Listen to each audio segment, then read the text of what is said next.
هي خدنا فيها الامينو اسيد اسمه تريبتوفان. قلنا التريبتوفان الامينو اسيد اللي هو بيفورمنج انسايد ذا بادي. قلنا ان التريبتوفان ميكس بوث جلوكوجينيك اند كيتوجينيك. اثبات ايه؟ لا مش اثبات. ليه؟ لان الاثبات ملغي من عليه. في اثبات وميل التريبتوفان ميتابوليزم ده مش عليه، بس نعرف عنه 4 معلومات. اول معلومه انه بيثبت ان التريبتوفان بيفيدو انتين والانين، وبالتالي هو ميكس الامينو اسيد. كمان نعرف ان التريبتوفان بيدينايل عن طريق هذا الباثواي وكونفرجن اوف التريبتوفان ونايسين بيريكواير بي ال بي اللي هو فيتامين بي 6. وكمان الباثواي ده في التريبتوفان بيدي فورمال سي. طيب ايه ديريفاتيف اوف التريبتوفان؟ ده كلام صغير في الامان. اول ديريفاتيف التريبتوفان اسمه نايسين، ركز معايا، وده فيتامين بي 3 او بنسميه نيكوتينيك اسيد او بنسميه برضه نيكوتينامايد. وده بيدي 2 ويزايد في جسمك ودول شغالين عليهم في الجاي. ولو نقص النيكوتينيك اسيد بيحصل مرض اسمه بيلاجرا، ده ديزيز اور 3 ديز، في دايريا ودرماتايتس وديبريشن. ركز معايا، الواحد جايب امبارح ايه اللي مالك؟ ايه اللي انت عليه؟ انا مش عايزك ايه اللي مالك؟ ده اهم حاجه. طيب تاني ديريفاتيف هو السيروتونين. الكيمستري اوف السيروتونين هو الفايت هيدروكسي تريبتامين. وقلنا بيطلع منين؟ الارجنتافين سيل اوف الجي اي تي البروستيشن والريتنا والبرين. شغال ايه؟ شغال بي ان ام برضه كونستريكت نيورو ترانسميشن، كمان ميديتور كوليتد اجريجيشن. اتفقنا ازاي بنصنع السيروتونين من التريبتوفان؟ اول حاجه بالتريبتوفان هيدروكسيز اللي محتاج فيه اتش4 يديني 5 هيدروكسي تريبتوفان. بالاروماتيك امينو اسيد ديكاربوكسيليز يديني 5 هيدروكسي تريبتامين وهو الذي يسمى سيروتونين. ازاي بكسره؟ عن طريق انزيم اسمه مونو امين اوكسيد، وده اللي يحول السيروتونين الى 5 هيدروكسي اندول اسيتيك اسيد، وده ينزل في اليورين. في كانسر يسمى ارجنتافينوما او كارسينويد تيومر، وده كانسر في الارجنتافين سكريتنج سيل اوف الجير. اشخصه ازاي؟ اقيس سيروتونين في الدم الاقيه عالي، او اقيس هايا في اليورين الاقيه عالي. وبلاقي الجديد ده اسمه ارجنتافينوما بيبقى اسوشيتد مع باللاجر. ليه؟ ان كل التريبتوفان بيروح ناحيه تكوين السيروتونين وما يتبقاش تريبتوفان هصنع بيه النايس، وبالتالي بيحصل البلاس. ثالث ديريفاتيف يسمى ميلاتونين. كيمست قال لك هو 5 ميثوكسي ان اسيتايل سيروتونين، اسمه كده 5 ميثوكسي ان اسيتايل سيروتونين. طالع من ايه؟ من الباينيال بادي اوف ذا برين، مسؤول انه بيليفيت المود، وكمان مسؤول عن الدارك اند لايت ريزم، الداي والنايت ريزم. وكمان سيادتك بستخدمه في علاج الديبريشن، فبيستخدم كانتي ديبريس. بيتصنع ازاي؟ من السيروتونين باي ان اسيتايليشن then by اوميثايليشن. ان اسيتايليشن يديني ان اسيتايل سيروتونين، يدخل سام يطلع ساع ويتحول الان اسيتايل سيروتونين الى ميلاتونين. حلو الكلام. دخلنا بعد كده على الفورمال تيشير، وكمان رقم 5 اندول والسكاتول. وقلنا الاندول والسكاتول بيجي بالاكشن اوف البكتيريا على التريبتوفان في الانتستين، ودول بينزلوا في الستول ومسؤولين عن السميل اوف الستول. ممكن يحصل لهم ابزوربشن ويدخلوا الدم اسبيشن لو في انتستينال اوبستراكشن او سيادتك في ديزيز اسمه هارنب ديزيز، بيزيد الابزوربشن اوف الاندول والسكاتول يدخلوا على الدم. ابدا اعمل لهم دي توكسيفيكيشن لان اشبه فيهم سلفيت، فيديني اندوكسيل سلفيت اللي اسمه انتيكان، ويديني سكاتوكسيل سلفيت، والاندوكسيل سلفيت والسكاتوكسيل سلفيت ينزلوا في اليورين. يبقى الاندول والسكاتول مكانهم ستول، اما الاندوكسيل سلفيت والسكاتوكسيل سلفيت مكانهم يورين. حلو كده. ديس اوردر اوف التريبتوفان قلنا اول ديس اوردر اسمه هارنب ديزيز، ركز معايا. ده ديفكت في الامينو اسيد ترانسبورت. ايه خدناها قبل كده برضه؟ كان ديفكت في الامينو اسيد ترانسبورت سيستينيوريا. يبقى السيستينيوريا والهارنب ديزيز دول مرضين مرتبطين بالديفكت في الامينو اسيد ترانسبورت. بيحصل في ايه؟ الترانسبورتر الخاص باللارج نيوترال امينو اسيد بيجوا في الانتستين فمش عارف اعمل intestinal absorption ولا renal tubular reabsorption of اللارج نيوترال امينو اسيد، ومن ضمنهم التريبتوفان. فالتريبتوفان بينزل في اليورين والليفل بتاعه يقل في الدم. قل الليفل بتاعه في الدم يحصل باللاجر. كمان سيادتك بيزيد الاندول والاسكاتول في الستول. كمان بيحصل جنرالايزد نيوترال امينو اسيدوريا، يعني بينزل اللارج نيوترال امينو اسيد كلهم في اليورين. كمان لو في بي 6 ديفيشنسي هيحصل انهبيشن انزيم اسمه كاين يورينيز، وبالتالي هيقل تكوين الانثرانيليك اسيد ويزيد اخراج الزانثيوريك اسيد في اليورين. وبدأ دخلنا على الامينو اسيد التالي اللي اسمه هيستidine. قلنا الهيستidine ده اسينشال امينو اسيد، وقلنا انه جلوكوجينيك امينو اسيد عشان بيدي جلوتاميت اللي بيدي الفا كي جي. ازاي؟ الهيستidine بينزيم اسمه هيستيديز اشيل الامونيا واحوله الى يوروكانيز. بينزيم اسمه يوروكانيز يديني 4 الميدازولون 5 بروبيوليز. بينزيم اسمه هايدروليز يديني الفيجلو، والفيجلو ادخله تي اتش اف ويطلع فورم امينو تي اتش اف واحول الفيجلو الى جلوتاميت. والكلام الجلوتاميت ممكن يدي الفا كي جي اللي يديني جلوكوز. طيب ايه ديريفاتيفز اوف الهيستidine؟ قال لك الهيستidine باي ديكاربوكسيليشن يديني هيستامين وده مسؤول عن الالرجي.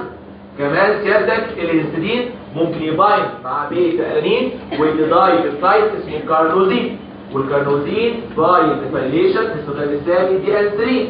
وكارنوزين وهانسرين الاثنين شغالين فيسيولوجيكال بافر في المصل بيعملوا ريموفال لللاكتيك اسيد.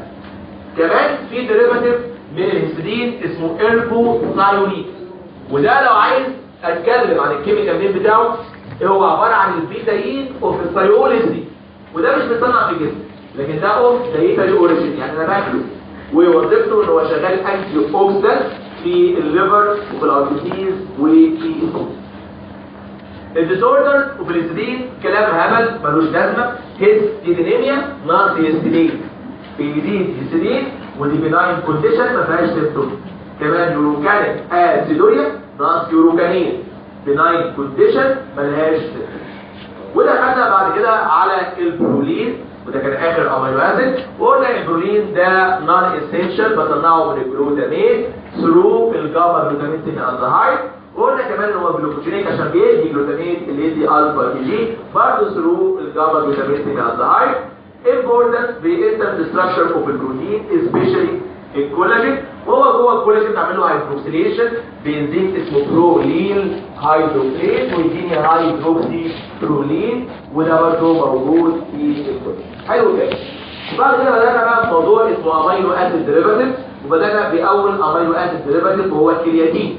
قلنا الكيميكال نيم بتاع الكرياتين انه ميثايل جوانيدو اسيدين، بيتصنع من 3 امينو اسيد، ارجينين وجلايسين وكمان ميثايونين بخطوتين. الاولى بتحصل في الكدني والثانيه بتحصل في الليفر. ببدا في الكدني عندي ارجينين وعندي جلايسين، واني الاميدين جروب من الارجينين احطها على الجلايسين فالانزيم اسمه ارجينين جلايسين 3 اميدين. الارجينين يبقى اورنيزين والجلايسين يبقى اسمه جوانيدو اسيدين. يبقى ناقص له ميثايل عشان يبقى اسمه ميثايل جوانيدو اسيدين، ويدخل سام يطلع ساح للميثايل ترانسفريز ويديني الميثايل جوانيدو اسيدين اسمه كرياتين. التفاعل الاولاني اللي اسمه ارجينين ترانسامينيز حصل في الكدني، والتفاعل الثاني اللي اسمه ميثايل ترانسفريز حصل في الليفر. الكرياتين ساب الليفر وراح على الدم، ساب الدم حصل له ابتيك باي ماسل، والابتيك والريتنشن في الكرياتين باي ماسل انهبت باي مين؟ الاندروجين. عشان كده الكرياتين اكتر في الميل عن الفيميل. واتفقنا انه في الماسل وظيفته الستورج اوف اينرجي. في الكرياتين كاينيز يشبه في اي دي بي ويطلع اي دي بي يديني كرياتين فوسفيت. الكرياتين فوسفيت اسمه تاني فوسفاجين. وسيادتك سبونتينيوسلي وديلي ونان انزيماتيكالي كونستانت اماونت اوف الكرياتين تفقد ميه يتحول الى كرياتين. ده حتى كرياتين فوسفيت يفقد بي اي برضه يبقى كرياتين. عشان كده انا ساعات بقول ان الكرياتين ده هو الان هايدرايد اوف الكرياتين. كلمه ان هايدرايد يعني نايت مايت، هو الكرياتين بيجي من الكرياتين عن طريق انه يفقد ميه، وبالتالي الكرياتين هو الانهيدرايز اوف الكرياتين، يعني الكرياتين شلت منه الميه. الكرياتين ملوش ميتابوليزم في جسمي وملوش وظيفه في جسمي، واي حاجه ملهاش وظيفه وملهاش ميتابوليزم تنزل فين؟ في اليورين. واي حاجه تنزل في اليورين وملهاش وظيفه بستخدمها اندكس فور الكدني فانكشن، هو برضه اندكس فور الكدني فانكشن زيه زي اليوريا. مين اكيوريت اكتر؟ الكرياتين، لان اليوريا الليفل بتاعها في الدم افكتد بالدايت، ولكن الكرياتين نوت افكتد باي الدايت و100% اندوجينس، فبستخدم الكرياتين اندكس فور الكدني فانكشن. الليفل اوف الكرياتين في الدم من 0.6 ل 1.2 ملي جرام بير ديسيليتر، طبعا لو زاد في الدم ده اندكس فور الكدني فانكشن. طب هل ممكن الكرياتين نفسه ينزل في اليورين؟ بينزل ساعات بلو نمبر، يزيد في اليورين لو في ماسل اتروفي او لو في فيتامين اي ديفيشنسي، وده بسميه كرياتينوريا. اساتذتنا الكبار في السن شويه يا جماعه يقول لك في اسم تاني للجوانيدو اسيد، الجوانيدو اسيد اسمه تاني جلايكوسايانين، ده اورال. يبقى الجلايكوسايانين هو الجوانيدو اسيد، يبقى الاسم التاني للجوانيدو اسيد جلايكوسايانين. حلو الكلام ده اللي قلناه المره اللي فاتت. النهارده بقى يوم يعني ايه مهم عشان نخلص هذا الشابتر اللي اسمه بروتين ميتابوليزم، وندخل بقى على اللي بعده اللي اسمه هيم ميتابوليزم. هنخلص طبعا وندخل في اللي بعده. يخرج جلوتاثيون ميتابوليزم.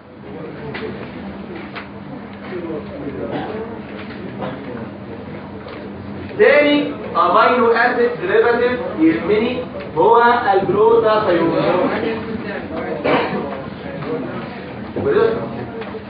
الجوانيدو اسيد اسمه تاني جلايكوسايد جلايكوسايد. يلا يا جماعه الجلوتاثيون مش غريب عليكم، يعني خدناه لما خدنا اول حصه في البروتين ميتابوليزم اللي اسمها ابزوربشن اوف الامينو، وكان في طريقتين بعمل بيهم ابزوربشن.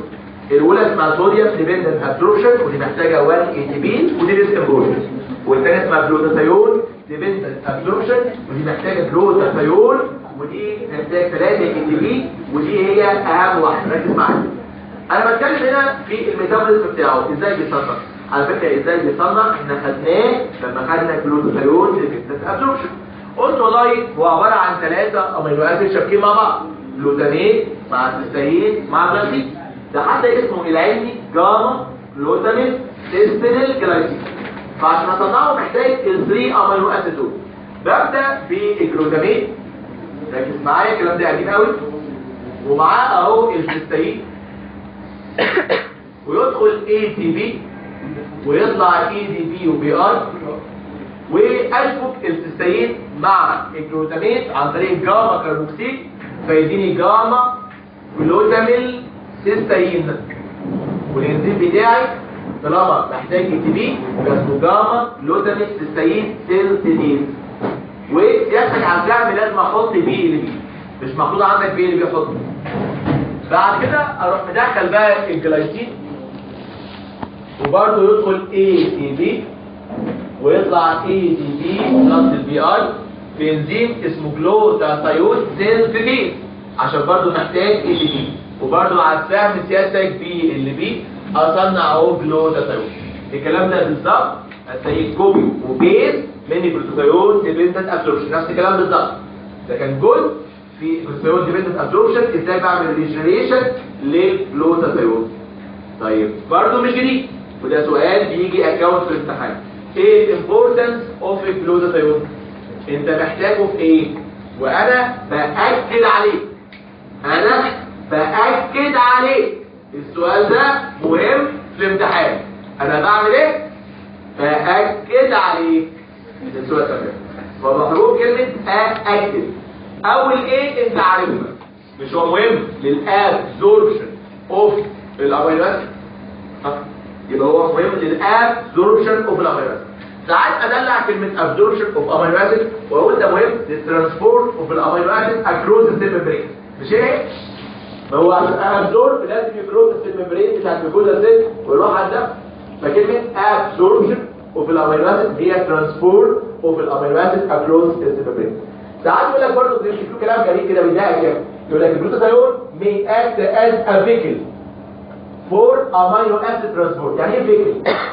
مركبه. يا سلام يا اخي، يعني قال لي الجلوتاثيون مركبه الامينو اسيد يركبها ويعدي السيتوبلازم.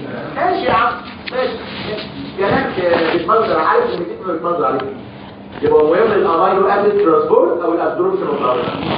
تاني ايه برضه انت عارف، شغال انتي اوكسيدنت، مضاد للاكسده. فاكر كان في نوعين من الجلوتاثيون، نوع كان اسمه جي اس اتش وده اسمه ريفيوز جلوتاثيون، ونوع كان اسمه جي اس جي وده اسمه اوكسيدايز جلوتاثيون. وكان بيطلع في جسمي حاجه اسمها H2O2. فاكر كان ال H2O2 ده مضر للجسم جدا، فكنت باخد سيادتك هيدروجين من 2 جلوتاثيون، انا بحوله ايه لميه بانزيم اسمه جلوتاثيون بيروكسي ديز، واحول الريديوز جلوتاثيون لاوكسايد جلوتاثيون. كنت عايز ارجع الاوكسايد ده ريديوز، اجيب له هيدروجين منين؟ من ناس في اتش بلس اتش، تبقى ناس بي بانزيم اسمه جلوتاثيون ايه ريدكتيز، اعمل ريجنريشن للريديوز جلوتاثيون. والتفاعل ده كان مهم للريموفال وفي ال H2O2 في جسمي، وكان بيعمل بروتكشن للار بي سيز من التوكسيك افكت وفي ال H2O2. كان فين يا ترى النات بي يرجع نات بي اتش بلس اتش ام بي؟ كان النات بي يروح داخل الاتش ام بي يرجع نات بي اتش بلس اتش مره كمان. عشان كده لو كان في نقص في انزيم اسمه جي 6 بي دي وده كي انزايم وفي الاتش ام بي، كان ما بعرفش اعمل ريموفال للاتش 2 2 وتعمل التوكسيك افكت بتاعها على الاربيتين ويحصل مرض يا ابراهيم كان اسمه فافيزس. فاكر؟ يبقى الكلام ده كله قديم، الكلام ده كله ترم اولاني خدناه لما خدنا في الاتش ام بي. عشان كده حتى اقول لك في نوعين من الجلوتاثيون، الريديوسد فورم والاوكسيدايزد فورم. الريديوس اسمه جي اس اتش والاوكسايد اسمه جي اس اس جي، وبحول الاوكسايد الى ريديوس عن طريق انزيم اسمه ايه؟ جلوتاثيون ريدكتيز. يبقى الايه الثانيه انتي اوكسيدانت. يبقى الثلاثه مكتوب كده سبيشال في الاورجن، يبقى هو انتي اوكسيدانت في كل حته، بس هو اهميته بتزيد كانتي اوكسيدانت في الارجيتين. حلو الكلام. يبقى ده حرف الايه.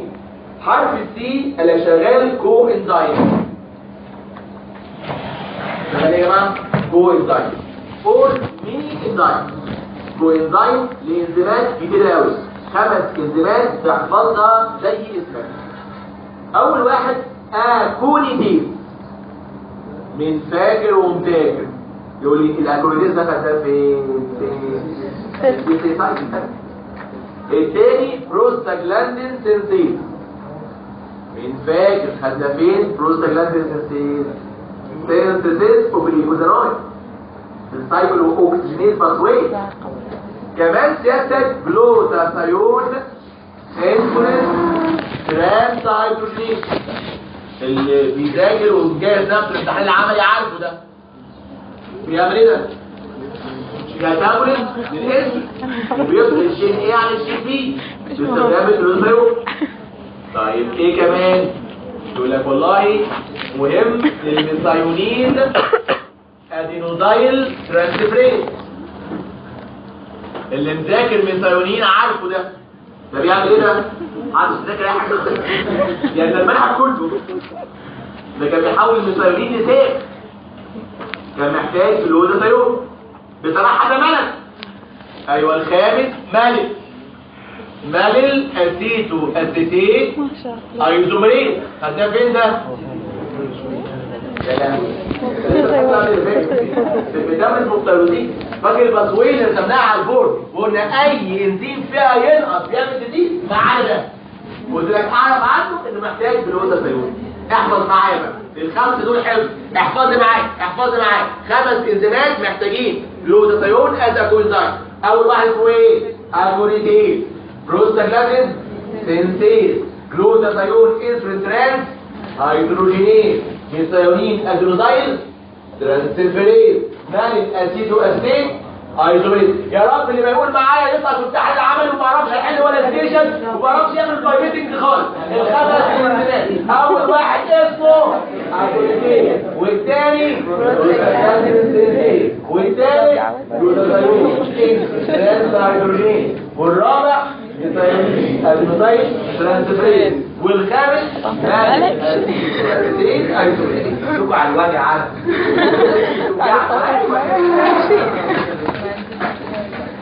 دي ديتوكسيفيكيشن، ازاله ديتوكسيفيكيشن ازاله السموم سبيشالي بتاع الاروماتيك كومباوند. ده مركب اسمه برومبنزين. البرومبنزين تعمل له ديتوكسيفيكيشن باستخدام جلوتاثيون. يبقى يا جماعه ايه جلوتاثيون؟ كلام سهل، كلام كله تجميع خدناها قبل كده. بيصنع من 3 امينات جلوتامين سيستين جلاتين، اسمه العلمي جاما جلوتامين سيستريل جلاتين. الطريقه بتاعته قديمه خالص، خدناها لما خدنا جلوتاثيون ديبندنت ابزوربشن. موجود في احد صورتين، يا اما الصوره الاوكسايد يا اما الصوره الريديوز. بحول الاوكسايد اللي هي جي اس اس جي للريديوز اللي هي جي اس اتش، بنزيم اسمه جلوتاثيون ريدكتين. الكوينزايم بتاعي ناس بي اتش بلس اتش اللي بيجي من اتش ام. وظيفته بحروف كلمه اكل. الايه مهم للابزوربشن وفي الابيضات. ليها اسامي دلع، ترانسبورت اجروس المبعيد، يشتغل فيكل ينقل الابيضات، اي كلام. كل ده ابزوربشن اوف الابيضات. كمان شغال انتي اوكسيد سبيشال فين؟ في الاربيتين. كوينزايم لخمس انزيمات انا متاكد انتوا حفظتوه. قولوا تاني معايا اسمهم ايه؟ اكونيتين، بروستاجلاندين سينسيز، جلوتاثيون، انسولين ترانس هيدروجينيز، ميثايونين، ادينوزايد، ترانسفيريز. لا ده ملل اسيتو اسيتين ايزوبرين. ودي مهم للدي توكسيفيكيشن اوف الاروماتيك كومباوند سبيشالي روت بنزين. حلو الكلام؟ كلام سهل قوي. اهم ما فيه امبورتنس اوف جلوتاثيون. ابشروا انا كده خلصت شابتر، باقي شويه تجميعات بسيطه جدا ويبقى الشابتر ده يعني خلصناه بلا عوده. البروتين ميتابوليزم يا جماعه اهم جزء في امتحان الفاينل. اهم جزء هو وشابتر اسمه فيتامين، هما دول اهم 2 شابتر. ومعاهم شابتر اسمه ايه وشابتر اسمه بيولين وبيولين. عندي بقى تجميع. اول تجميع قال لك رول اوف ليفر ان بروتين ميتابوليزم. بصراحه احنا مش اول مره ناخد الكلام ده. كل نهايه الشابتر هتلاقي عنوان ده رول اوف ليفر ان ميتابوليزم، رول اوف ليفر ان كاربون. يا عم هو بيعمل كل حاجه، هو عايز يقنعك ان الليفر ده مهم وبيعمل كل حاجه. قول له اقتنع، انا مقتنع والله. الليفر ده يعني هو شبه كده بيعمل كل حاجه في الميتابوليزم. فبالبروتين ميتابوليزم مثلا بيعمل ايه؟ قال لك والله بيعمل 4 حاجات. احفظيهم. اول حاجه بيعمل سينثيسيس، والحاجه الثانيه بيعمل كاتابوليزم، والحاجه الثالثه بيعمل ديتوكسيفيكيشن، والحاجه الرابعه ان اكتيفيشن. كل ده لوحده وكل ده لوحده. سينثيسيس وكاتابوليزم قسمهم كده عشان تعرف تكتبهم بالامتحان. وديتوكسيفيكيشن وان اكتيفيشن واحده واحده. اول حاجه بيعمل سينثيسيس للنون اسينشال امينو اسيد. النون اسينشال امينو اسيد بيصنعوا معظمهم في الليفر. كمان بيعمل سينثيسيس للبلازما بروتين، بس في بلازما بروتين مش بيتصنع في الليفر. مين هو؟ بيتصنع في البلازما سيل، جاما جلوبين. يبقى سينثيسيس اوف بلازما بروتين اكسبت الجاما جلوبين. معظم البلازما بروتين سواء كان البومين او فايبرينوجين او بروتين كلها في الليفر اكسبت الجاما جلوبين. دول بيصنعوا عن طريق البلازما سيل، والجاما جلوبين دول الانتي بوديز. كمان بيعمل سينثيسيس لايه؟ للجلوكوز. مش في حاجه اسمها جلوكونيوجينيسيس، ودي سيلز اوف جلوكوز من الامينو اسيد في مكانها ليفر وكده. كمان سينثيسيس للبيورينز والبايريميدينز من الامينو اسيد برضه في الليفر. يبقى الليفر هو بيعمل سينثيسيس للنون اسينشال امينو اسيد لازم بروتين اكسبت الجاما جلوبولين، جلوكوز للامينو اسيد والجلوكو نيوجينيسيس، كمان البيورين والفيتامين. مش بس سيلز، كمان بيعمل كاتابوليزم لمين؟ للامينو اسيد باي الترانسامينيشن والاوكسيديتيف دي امينيشن، والاثنين مع بعض اسمهم ترانس دي امينيشن، وكان بيطلع امونيا. بيعمل كاتابوليزم للامينو اسيد عشان يطلع منهم الامونيا. مش بيكتفي كده، كمان بيعمل كاتابوليزم للامونيا صح؟ ويحولها ليوريا صح؟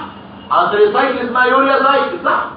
يبقى كاتابوليزم كمان للامونيا ويحولها الى يوريا باليوريا سايكل.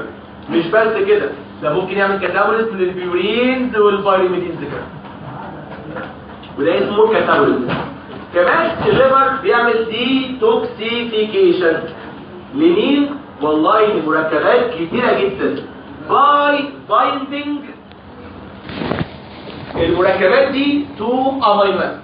يعني في امينو اسيد ممكن الليفر يستخدمها في الديتوكسيفيكيشن. احنا خدنا كام واحد كده مهم يا رب نفتكر. مين فاكر؟ فاكر الجلاسيد؟ مش كان بيشبك مع الصوديوم بنزويت ويعمل حاجه اسمها هيب يوريك اسيد يوريك، يبقى الجلاسيد بيستخدم في الديتوكسيفيكيشن بتاع الصوديوم بنزويت. كمان الجلوتامين بستخدمه في الديتوكسيفيكيشن، بيشبك مع الفينايل اسيديت ويدينا حاجه اسمها فينايل ايسيتايل جلوتامين. كمان في امينو اسيد ديريفاتيف خدناه حالا وبحروف كلمه اكد ومهم للديتوكسيفيكيشن. يا جماعه انت واخدين يا جماعه فين مش الدرجات دي يعني جلوتاثيون ماشي الحاج. يبقى دول بعمل فيهم ديتوكسيفيكيشن. الليفر بياخدهم يروح فوقهم في الدراج او التوكسين اللي موجود في الجسم ويخليه بولر وينزله في اليورين. طب كمان inactivation of a of hormones وكمان ميني بيبتايد. الهرمونات اللي عباره عن بروتين كمان ميني بيبتايد يحصل لها inactivation في الليفر. السؤال ده مش كتير يجي في الامتحان تثبته، يعني لازم عدد 6% بس هو يعني كلام انشاء. لو جالك في الامتحان تقول الليفر مهم بيعمل ايه؟ 4 حاجات: سينثيسيس، كاتابوليزم، ديتوكسيفيكيشن، inactivation. قول معايا يلا. سينثيسيس ايه؟ نون اسينشال امينو اسيد. لازم بروتين اكسبت مين؟ جاما جلوبولين، جلوكوز باي جلوكونيجينيسيس، كمان بيورين وبارميدين. 2 في اللي صنعتهم بكسرهم: كاتابوليزم اوف امينو اسيد باي ترانسامينيشن واوكسيديتيف ديابريشن وبيورين وبارميدين، وكاتابوليزم اوف الامونيا عشان اعمل يوريا بالمونوسايد. ديتوكسيفيكيشن باي بايندينج التوكسين لامينو اسيد. لو قال لك ايه الامينو اسيد اللي تساهم في الديتوكسيفيكيشن؟ الجلايسين، جلوتامين، وامينو اسيد ديريفاتيف اسمه جلوتاثيون. كمان inactivation اوف الهرمون ده سيادتك اللي اسمه رول اوف ليفر ان البروتين ميتابوليزم. طيب ننظر بقى على سؤال تاني بس هو اهم شويه، تجميعه برضه بس ايه اهم من دي شويه. ليفر فانكشن تيست.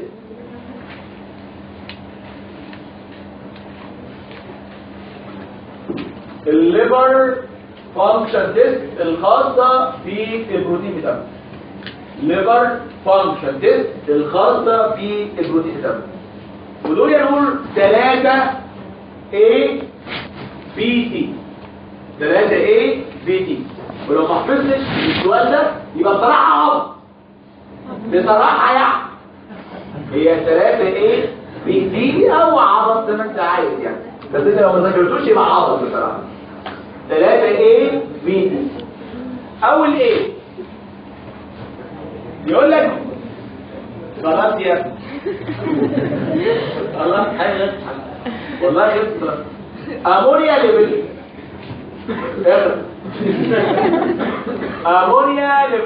امونيا ليفل.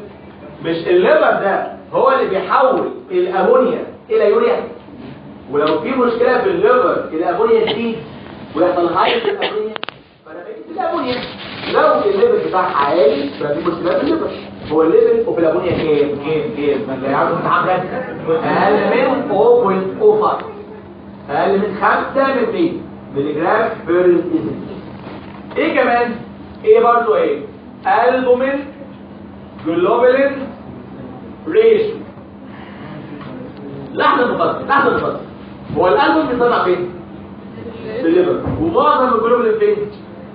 لازم تبقى يعني بره الليفر. فلو عايز اقيس السنسيتيك فانكشن اوف الليفر، اشوف الليفر بيصنع ولا لا، اشوف الريشيو ما بين الالبوم والجلوبولين. لو الريشيو نورمال يبقى الليفر بيصنع البومين والدنيا شغاله كويس قوي. لو لقيت الريشيو قلت يعني الجلوبولين بيصنع بس الالبومين ما بيصنعش يبقى الليفر باظ. فاهمني؟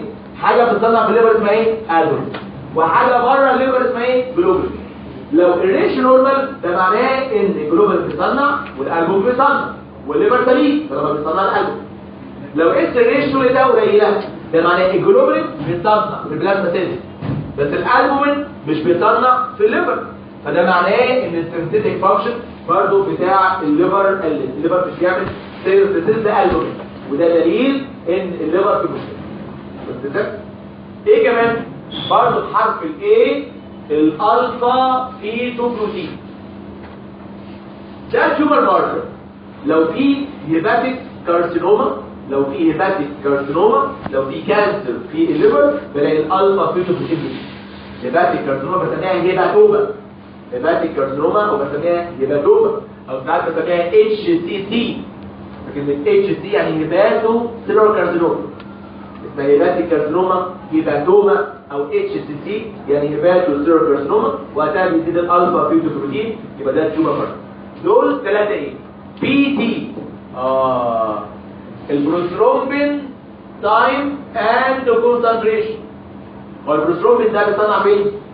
في الليفر، فانا بقيس التايم وكمان بقيس الكونسنتريشن.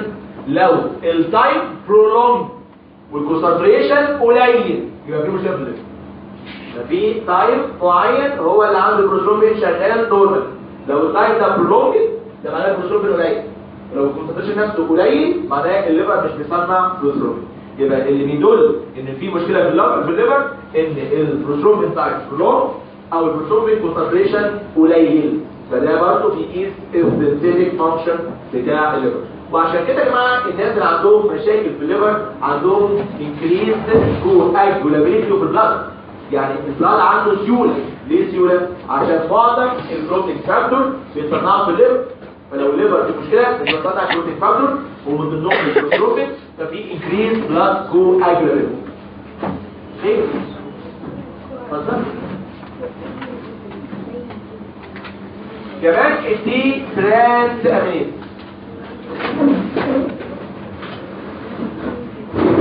اشهر اثنين ترانس امينيز هما ALT وكمان ALT. ALT والAC دول اشهر اثنين ترانس امينيز. دول خدناهم لما خدنا ترانس امينيز قلنا لهم يعني كلينيكال امبورتنت. الاثنين يزيدوا لو في هيباتايتس، فالهيباتايتس بيزود الاثنين، لكن الاي اس تي يزيد لوحده لو في ايه؟ مايوكاردال انفاركشن. ازاي؟ فالاثنين الاي اس تي والاي سي يزيدوا لو في هيباتايتس، لو في فيروس في الليفر زي فيروس بي او فيروس. يبقى سيادتك ايه الليفر فانكشن تيست بحروف كلمه عوض، ويبقى عوض لو انت ما ذاكرتش السؤال ده. 3 اي بي تي امونيا ليفل، البومين جلوبولين ريشيو، الفا فيتو بروتين، وبروثرومبين تايم كونسنتريشن، وترانس امينيز ALT وميز. تعالى نشوف الكلام ده ولا ايه؟ يقول لك قول لي تو تيست تو ميجر ذا سينثيتيك فانكشن اوف الليفر. مين دول بيقيس سينثيتيك فانكشن؟ انا قلتهم في الفروض والله. قول يا استاذ البومين جلوبولين ريشيو وبروثرومبين تايم كونسنتريشن. اكتب السؤال ده يا جماعه. test to measure the synthetic function of liver. يبقى مش كلهم بيقيس synthetic function، اللي بيقيس synthetic function of liver هو الالبومين جلوبولين ريشيو وكمان البروثرومبين تايم اند كونسنتريشن. ورا الصفحه دي هتلاقي صفحتين كلهم دياجرامات كده، اكتب عليهم قراءه رشيده بتاع ساينس. to measure the synthetic function of liver. البومين جلوبولين ريشيو وبي تي وبي سي. الصفحتين التاليتين قراءة رشيدة بساعة سعيدة. وانت عندك وقت كده اقعد بقى ايه بص في التكليفات دي وبتاع وعيش حاجات. ادخل بقى الصفحه اكتب عليها نظري لا ولن يخلو منها امتحان. الصفحه دي ناريه نظري واورال وكل ما في الدنيا. ميتابوليزم اوف الاكتيف ازيد.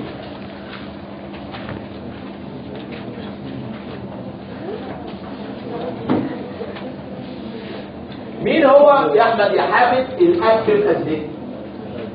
الاكتيف ازيد اكتب في قوسين هو الاسيتايل كوين. طب بيقول لي ايه الميتابوليزم بتاعه؟ ومعنى كلمه الميتابوليزم بتاعه ايه السورسز والفيت اوف الاسيتايل. يا جماعه السؤال ده يعني الاورال بص كده لازم في الاورال هيقول لي ايه السورسز اوف الاسيتايل وهي الفيت اوف الاسيتايل. يا جماعه سؤال مهم جدا وريت مهم جدا جدا جدا. الصفحه دي تاريخيه، الصفحه دي غايه في الامل. نبدا باول كلمه ايه السورسز اوف الاسيتايل. نعم السورسز ده اي حاجه في جسمي تدي اسيتايل.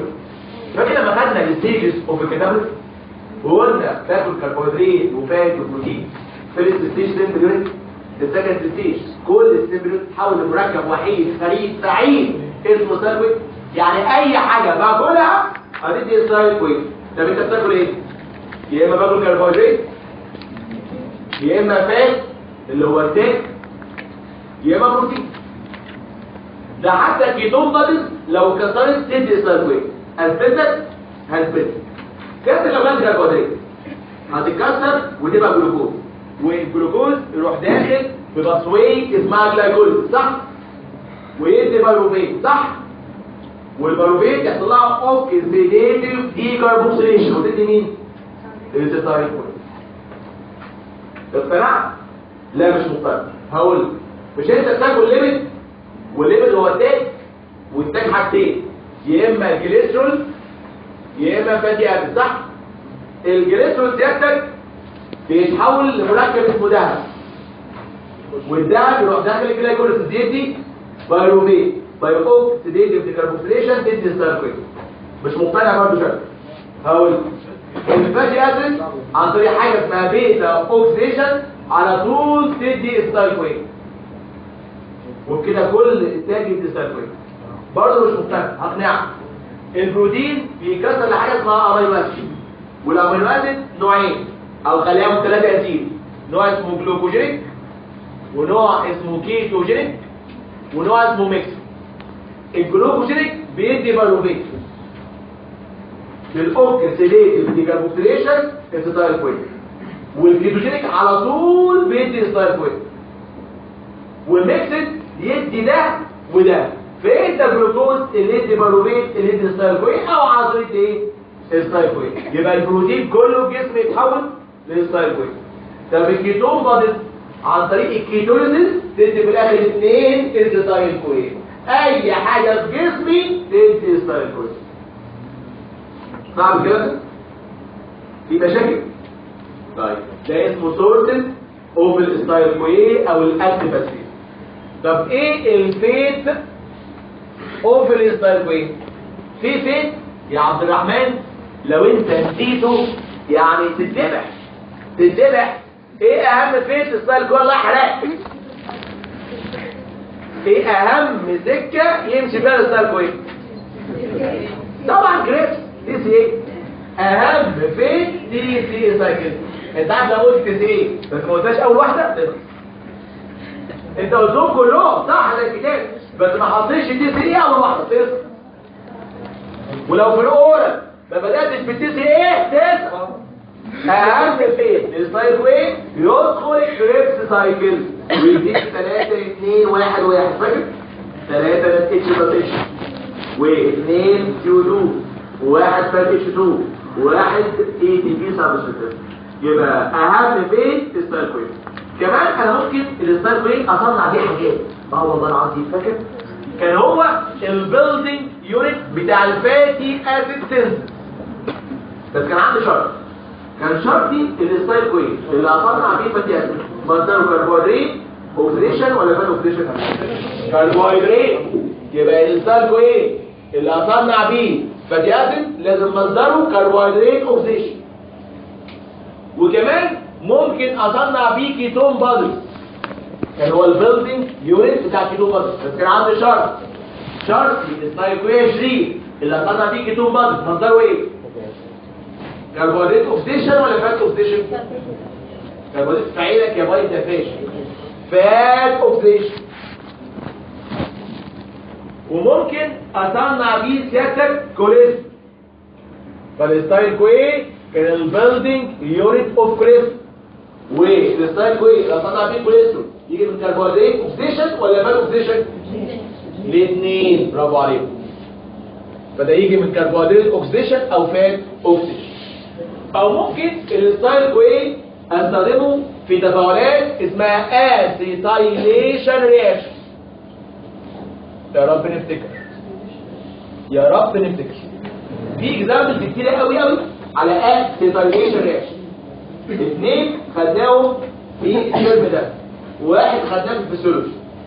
سيبك من الفسيولوجي، خلينا الترم ده. طب خلينا الحصه اللي فاتت. الحصه اللي فاتت ايوه برافو عليك. تكوين ان اسيتايل سيروتونين. مش كان السيروتونين عشان تحول لان اسيتايل سيروتونين كان بيدخل اسيتايل كويه يطلع كواش، كان يديه اسمه اسيتايل ترانسفيريز.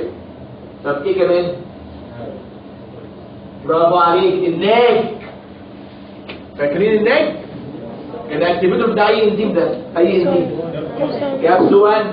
كنت عشان احول الجلوتاميت لناج ادخل الستايل كويه واطلع كواش بيدي اسمه ناج سنسيز، يدي ناج، والناج سنسيز مين؟ كابسو، برافو عليك. كمان يا باشا الستايل كولين، مش الكولين مع الستايل كويه يجي الستايل كولين وده يوز ترانسميتر بتاع البارا سيستم. كمان الان اسيتايل امينو شوجر، الان اسيتايل امينو شوجر برضه السورس اوف الاسيتايل هو الاسيتايل. السؤال ده بكرر تاني والله العظيم مهم جدا، هو الوليتس ميتابوليزم اوف الاكتيف اسيتيت او سورسز اند فيز اوف الاكتيف اسيتيت. لازم تعرف الاكتيف اسيتيت هي الاسيتايل كوين، مصدره اي حاجه كلها، كربوهيدرات او فات او بروتين او حتى الكيتون بادز اللي في الجسم. الفيز لازم تبدا في السايكل، لازم. وممكن فاتي سينثيز بس شرط يكون جاي من كربوهيدرات. كيتون بادز سينثيز شرط جاي من فاتي اسيد او كوليسترول سينثيز، ده او ده، او اسيتايليشن رياكشن. عندي 4 اكزامبل: الناج والستايل كولين والان اسيتايل سيروتونين وكمان الان اسيتايل امينو شوجر. تم بحمد الله. خلصنا شابتر البروتين، ادخلي بقى على شابتر احلى واسهل بكتير قوي، هيم ميتابوليزم.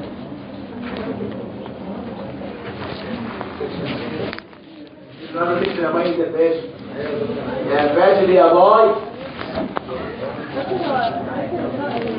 لا انا ماشي حنين عليكم والله، والحصه مش 4 ساعات ولا حاجه، ومش بنزلكم 5 مرات في الاسبوع، ساكت اهو. ما تستفزنيش بقى. الاول كنا انا مش عايز اعمل، لا انت عامل اقول ازود انا مش بالراحه. 3 ولا 5 والحصه ساعتين ولا 4 ساعات؟ في ناس بتقول 4 ساعات الحصه هو العمل يا رهيب ده. في البدايه نفتكر الكيمستري وفي الهيم. الكيمستري وفي ده شابتر خدناه في سنه اولى. طبعا انا بقى عبيط لو قلت لك اهو يعني بصراحه يعني اللي رجعت لا يضايق ولا يعمل انا من اول سنه بقول لك انا اعمل ازاي راجع لا مش هقول خلاص انا بقول ما ترجعش حاجه اللي بقول لك يا عم انا بريح ضميري عشان اقول لك ما ترجعش. الهيم خدنا السنه الاولى اسمه فرق بروتوفورفرين ساين. لا رجعت كده. يلا فرق بروتوفورفرين 9 اور 3. والنبي الترجيع دماغ الورقه دي بتنيل. انا بحس ان في ورقه كده مورفين بيدخل كده فايت بلاش البتاع دي بلاش. اطلع قدام شويه كده. بص بقى بقى كل ما تسمع منك على طول قويه ها ما تسكتيش ما تخافيش منها والله انا معاكي اهو ان شاء الله ان شاء الله فاضي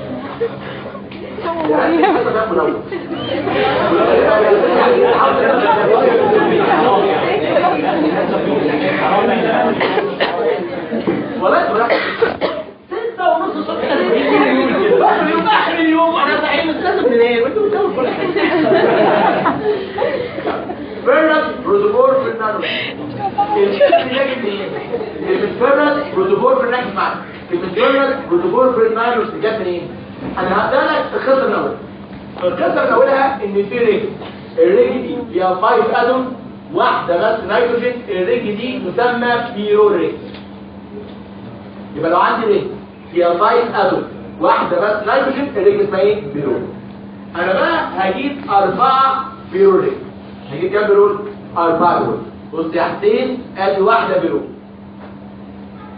وادي كمان واحده بيرول ودي كمان واحده بيرول اما دي بقى بيرول يبقى 4 بيرول هلفكهم ب4 ميثينيل جروب يبقى عندي 4 بيرول هلفكهم ب4 ميثينيل جروب السي اتش 3 بنسميها ميثايل والسي اتش 2 اسمها ميثيلين والدبل بوند سي اتش اسمها ميثينيل او ليه اسم دلع ميثين انا الاربعه بيروريك شبكتهم باربعه ميثينيل ودبل بوند سي ادي ميثينيل ودي ميثينيل ودي ميثينيل ودي ميثينيل هحط بقى سيادتك الدبل بوند بتاعتي بهذا الشكل يبقى كده انا عملت رينج كبيره قوي قوي قوي الرينج الكبيره دي اللي عباره عن 4 بيروريك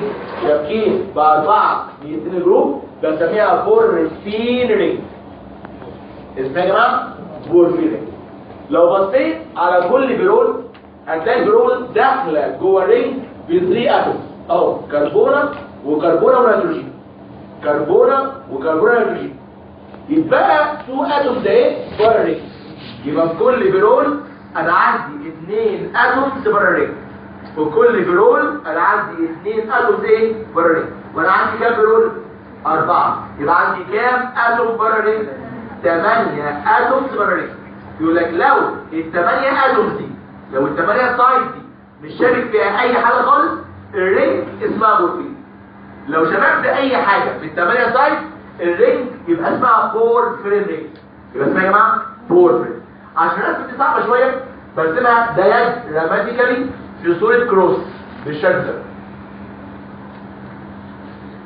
بص الشرطه دي معناها ان في حاجه شابكه الشرط معناها ايه ان في حاجه ايه شابكه فالرينج بالشكل ده اسمها بورفين رينج طيب لو جيت في ال8 سايد دول ركز معايا على البورد ورحت شابك الترتيب ده ام بي ام بي ام بي بي ام تاني ام بي ام بي ام بي بي ام هيتقولنا الام ميثايل جروب سي اتش 3 والفي فينايل جروب اللي هي سي اتش 2 دبل بوند سي اتش والبي بروبيونيت اللي هي سي اتش 2 سي اتش 2 سي او اتش فانا شبكت ميثايل فينايل ميثايل فينايل ميثايل بروبيونيت بروبيونيت ميثايل المركب ده يبقى اسمه بروتوبورفرين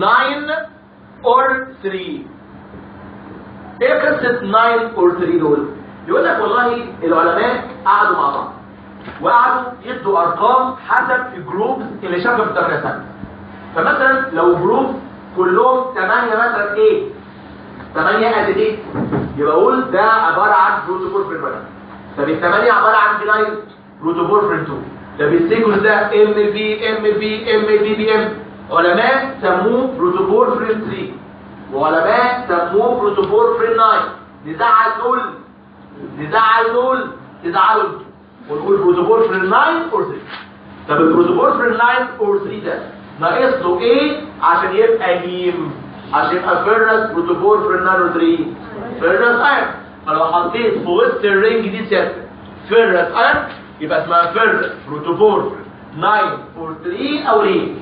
يقول لك ساعات يرقم، يقول لي ادي رقم 1 2 3 4 5 6 7 8. فيقول لك بالهيم بص معايا الميثايل في رقم 1 و3 و5 و8، والفينايل في رقم 2 ورقم 4، والبروبونات في رقم 6 ورقم 7.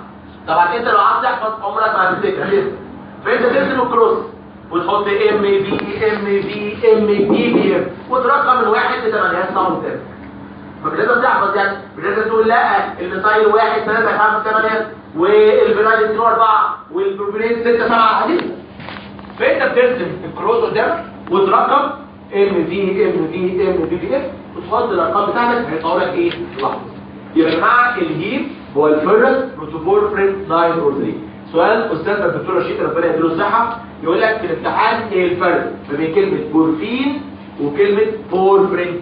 تقول كلمه بورفين يعني الرينج ال8 تايب مش شابك فيها حاجه، لكن كلمه بورفرين يعني شبكت حاجه في ال8 تايب. لما قالوا سيكونس محفوظ ام بي ام يبقى اسمها بروتوفورفرين 9 اور 3.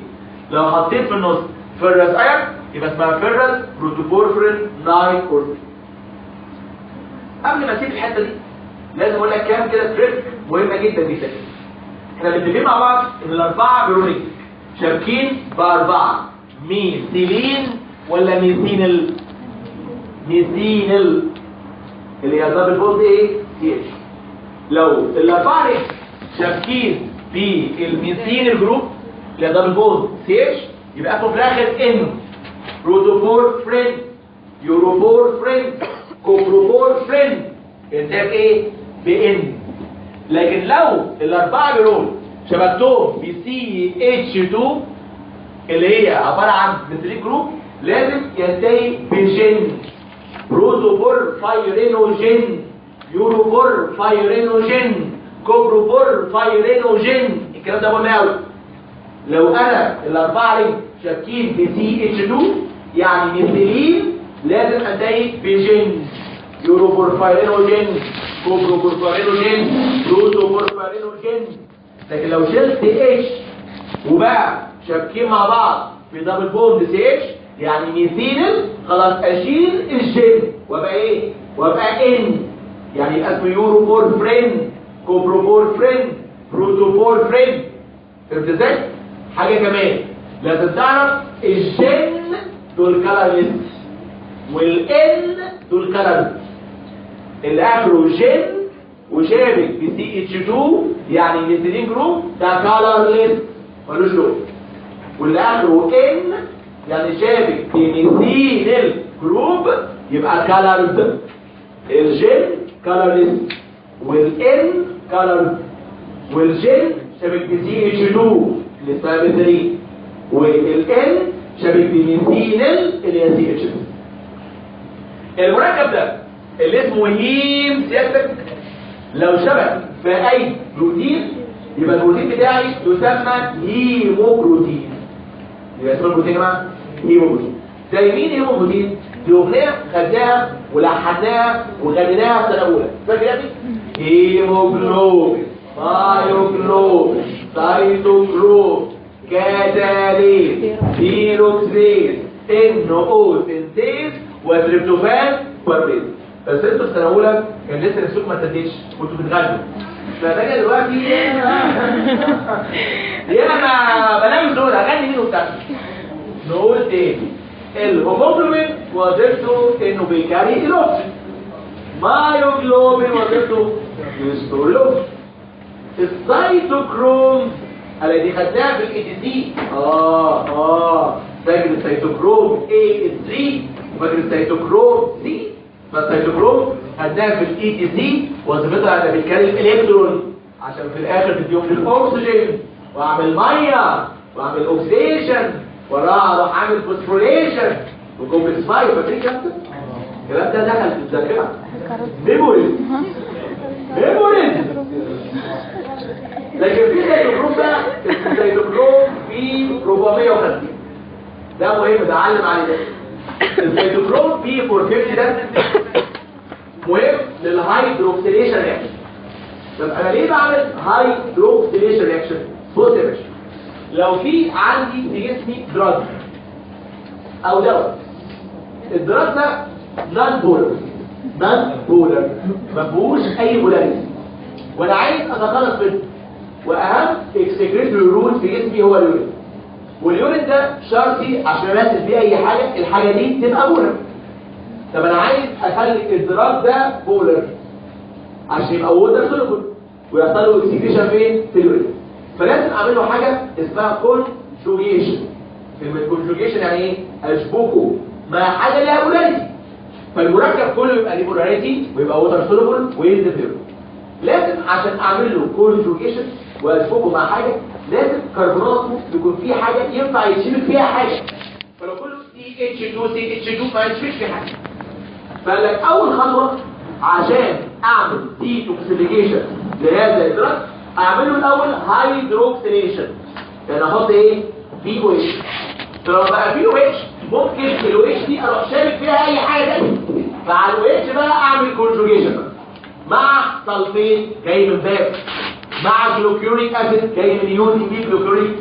يبقى يا جماعه اول خطوه في الديتوكسيفيكيشن دايما بتبقى هيدروكسيليشن. اضيف ايه؟ او اتش.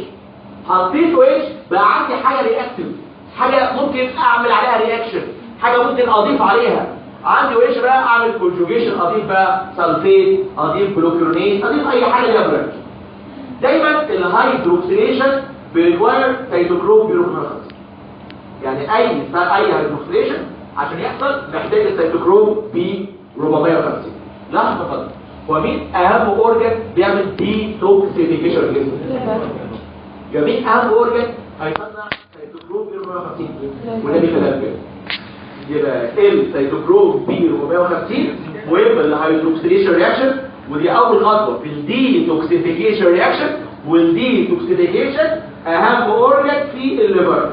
فاكر لما خدنا اليورونيك اسيد بازويت وكان الغرض ده تصنيع يودي بي كلوب يورونيك اسيد، كان مكانها فين؟ سيتوزول وفي الليفر اورجن. الليفر ده اهم اورجن بيعمل ديتوكسيفيكيشن. ايه كمان؟ قال لك والله في كاتاليز وفي بيروكسيز، ودول بيعملوا بريك داون ال H2 الهيدروجين بروكسيد، وفي كمان NO سينثيز. خدنا فاكر ال NO سينثيز اللي بيصنع نيتريك اوكسيد في الارجينين، مش الارجينين كان بيصنع نيتريك اوكسيد بانزيم اسمه NO سينثيز. قلت لك افتكر ان ال NO سينثيز ده يجيب بروتين. وفي انزيم اسمه تريبتوفان بايروليت.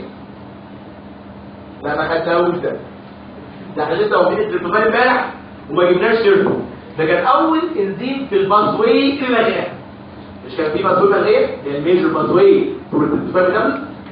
كان اول انزيم اسمه تريبتوفان بايروليت. ده بيعمل اوكسيديشن للتريبتوفان، وده برضه عن هيمو بروتين. يبقى كل دول اكزامبلز على هيمو بروتين. يهمني طبعا الهيموجلوبين والمايجلوبين، والهيموجلوبين في الارض وده موجود في الار ديزيز، ويهمني السيتوكروم بي 450 ده مهم للديتوكسيفيكيشن رياكشن، وبالتالي مهم في الجسم. كل اللي قلته ده يا جماعه من اول ما بدات هيم لغايه دلوقتي اسمه هيم كيمستري. اسمه ايه؟ هيم كيمستري. وكل ده كلام تناول. انا بقى وظيفتي النهارده ان اشرح معاك هيم ميتابوليزم. ده كلام سهل.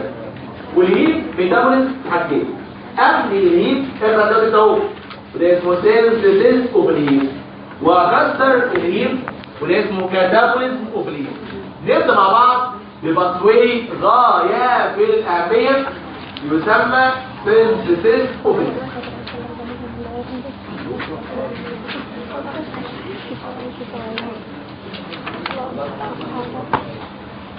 خطي ولا لسه قلت حاجة؟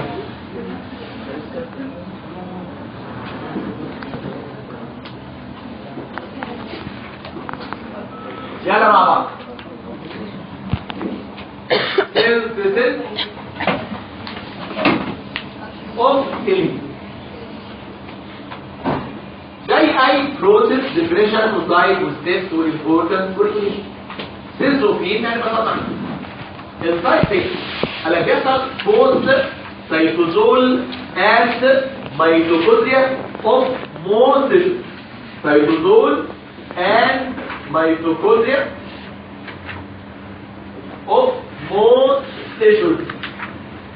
سبيشالي وده على فكره الار بيزيد وكمان الليفر. يبقى سيتوزول وميتوكوندريا اوف موست تيشوز سبيشالي الار بي سيز والليفر. لحظه يا طارق، هو اشمعنى الار بي سيز بتصنع هيم؟ عشان الهرمون. طب اشمعنى الليفر بيصنع هيم؟ فيتوكروم 3/450 اللي مهم لمين؟ للهيدروكسيليشن رياكشن. طب لحظه من فضلك، انت بتقول سيتوزول وميتوكوندريا في الاخر تقول لي ار بي سيز. هو الار بي سيز بقى ميتوكوندريا؟ ار بي سيز بريكيرسر. يبقى الار بي سيز بريكيرسر اللي بنسميها ريتيكولوسايت ستورج دي سيادتك اللي بتصنع الهيم. لكن الماتيور ار بي سيز ما بتصنعش. انا قال لك في الامتحان ماتيور ار بي سيز، لا الماتيور ار بي سيز ما بتصنعش، لكن الار بي سيز بريكيرسر بتصنع.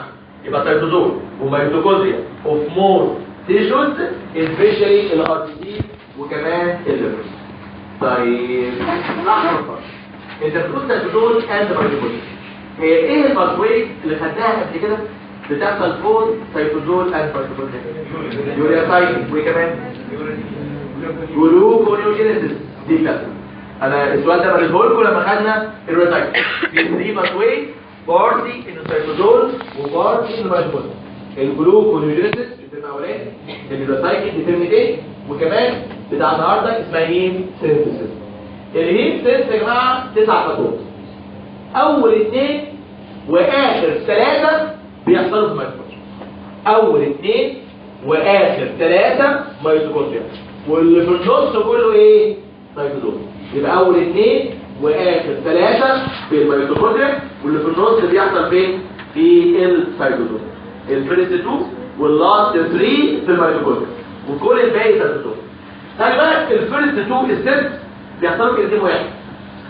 فالكتاب يقول ايه؟ زي انيشال ستيب الميتوكوندريا، وقصده انيشال كاترايتس ده اول انزيم، بس اول انزيم بيعمل خطوتين. هو اول خطوتين او زي كده بيقول زي انيشال ستيب. انيشال ستيب دي خطوتين في انزيم واحد. طب يلا مع بعض نشوف ايه الخطوات اللي هي بتنزل. انا هشرحها باي الفورمولا عشان سيادتك تفهم.